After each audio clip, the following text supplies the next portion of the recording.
Imamochee mana madaamii har'a gaafii tokko sin gaafadha warri viidiyoo kana dhageessan jechuudha. Nama biraa hin ilaallatu. Qimamochee mana madaamii jirtan qofa kan isin ilaallatu jechuudha. Qimamochee mana madaamii yeroo boqonnaa keetii yeroo fakkeenyaaf yeroo hojii kee fixxee boqonnaa keetii kilaasii kee galtee akkasuma guyyaa isaa ta'u galgala isaa ta'u sa'aatii raftii boqonnaa kee qabdutti mee maal hojjetta? Komentii naa kaa'ame warri waan hojjettan jechuudha. Warri yookiin intana jennas jettanii yookiin ogummaa garaagaraa dhufnes jettanii yookiin immoo waan baay'ee jira waan ta'eef mee warri yeroo boqonnaa keessanii maal akka isin hojjettanii komentii irra naa kaa'a. Ashamaa akkam jirtu hordoftoota koo nagaa keessanii fayyaadhaa? Ani nagaa kooti galata waaqayyoo isinillee baga nagaa taatan baga naa jiraattan sin jecha. Egaa hordoftoota kiyyaa warroon chaanaala kiyyaaf immoo haaraa taata sabskraayibii gochuun maamila keenya taa'ee warri ta'aa jirtanis galatooma ulfaadhaa sin jedha. Akkuma argaa jirtanii gaafii sin gaafadheen ture. Gaafii kana immoo komentii irra naa keessan jechuudha. Fakkeenyaaf ijoolleen mana madaamii keessatti warra boqonnaa qabdan qofa keessaa warra boqonnaa qabdanii fakkeenya wantoonni akka hojjechuudhaafis kan isinitti toluu dhabuu danda'a kan immoo hojjechaa jirtanis hin jirtu bakka yooma waanuma tokko hojjetta jechuudha beektanii yookaan qo'attuutillee yookaan miidiyaa hojjettuutillee waan baay'eetu jira jechuudha wanni yeroo boqonnaa keenya hojjennu jechuudha. Kanaaf mee osoo hin sobiin yeroo boqonnaa keessanii maal akka hojjettan naaf barreessaa isiniin jedha. Egaa kaa hordoftoota koo an akkuma argaa jirtan kana yeroo boqonnaa kooti daa'imas guddisaa ejjisiraa garaagaraa innaa jechuudha. Akkuma argaa jirtan kirriin kun kan biyyaa dhufeedha. Kirrii baay'inaan dhufne malee ayinataa tokko tokko garaagara ta'eeti bakka diizaayinii tokkoon kanan xumuruu barbaadu diizaayinii lamaan waliin fa'aa kan makeetu jira. Maaliif akkuma argaa jirtan kuni kan amma boora dhaabe kuni inni kun hedduu takka bareedadha soofadhaa fi diizaayinii kana warri dha'uu barbaadanii dhaadhaa isiniin jedha. Isiniifin erga warri nu ergeettan keessan na dubbisaa isiniifin ergaa jechuudha. Dhaachuu barbaadan taanaan dhaadhaa dhugaa rabbii jechuudha. Maaliif amma boorri kun tubbaa tokko qofa ta'ee itti dhumee jennaan magariisa kanarraan dha'ee jechuudha. Diizaayinii kana qabadhe waan ta'eef diizaayinii kanaan akkuma keessanan tuktuki irratti argee kooppii godhadhe sanin booda dha'ee jechuudha. Indoom baay'ee bareeda kan tiriitiif illee jechuudha. Akkuma argaa jirtani isa kana kan soofatiif dha'aa jira jechuudha.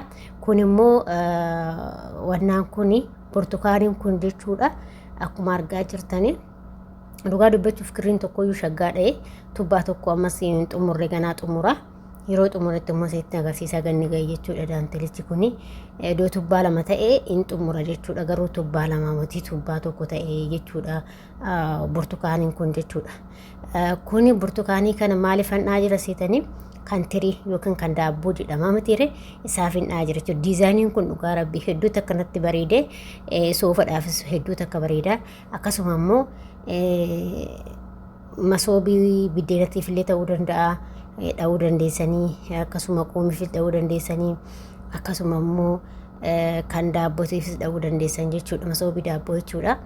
Akkasuma daabboodhaafis dha'uu dandeessan. Amma kana kan daabbootan dha'aa jira. Akkasuma immoo magariisa dura osoo kirriin alaa dhumee dhiise sanillee isallee daabboo faan dhawwada jechuudha. Maaliif diizaayinii isaa jajjabaadhas hedduu takka bareeda. Diizaayinii kana natti bareeda jechuudha. Hedduu bareeda. Diizaayinii nan beeka diizaayinii baay'een beeka jechuudha. Garuu bakka diizaayinii argitaan nanna maaliif namni daantelii beektan diizaayinii dhawuu isin dhibu jechuudha. Yookiin immoo ejjisiraa dhabuu isin dhibu laaltaniituma dhooftanii jechuudha. Keessattuu viidiyoo fa'aa hojjetame taanaan viidiyoon hojjetamuu baannaan hin dhooftan jechuudha. Amma fakkeenyaaf kana kooppiin godhadhe malee viidiyoo hin jiru akkanumatti suuraan tuktukii irratti argee kooppii godhadheetumaan guyyumatti akka jalqabee akkasumaan dha'ee jechuudha. Naannimne jechuudha. Maaliif lakkoofsuma isaa deemaa tan dha'ee diizaayinii sallaalee jechuudha. Hedduu bareeda dhugaa. Akkuma argaa jirtan boora kana magariisa kana jechuudha. Magariisa kanallee kan tiriitti fannaa jira jechuudha. Yaa'u biyyatti itti xumuraa kuulasii immoo gaarii miti. Kuuli kan biyya keenyatti dhala bareedudha ejjisiraadhaaf.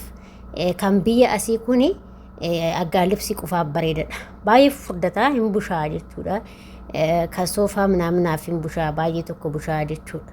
እና kanaaf yeroo boqonnaa keessanitti fayyadamaa isin jedha hordoftoota kiyya waan beektanirraa barachuullee barbaannaan ofii keessis dha'uu barbaade taanaan yeroo boqonnaa qabdutti waan kanatti fayyadame dhugaasin jedha sirriitti itti fayyadame waan kana jechuudha si fayyada nuti shamarranii gaafa manni keenya mana kee dubartiitu bareeffata gaafa dubartiin mana immoo ofii keenya bareeffanna si jammar maal gochaa binna fakkeenya soofadhaa hin binnaa qumsaa qummiidhaa hin binnaa masoobii biddeedatii hin binna kan daabbotii hin binnaa daabboodhaa hin binna maal kana hunda binna osoo harka keenya keessa jirru hojjechuu osoo beeknu jechuudha.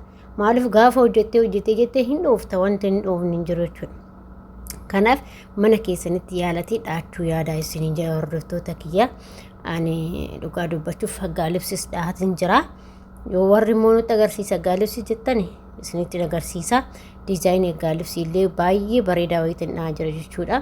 Hedduu takka daa'imaan natti ulfaate malee ani jisraa hedduun dhahuu jaaladha jechuudha. Innaa akkas isiniin jedha hordoftoota kiyya. Nagata fayyaa ta'an ga video biraatti watti deemti wasiitti tole laayikii godhaa.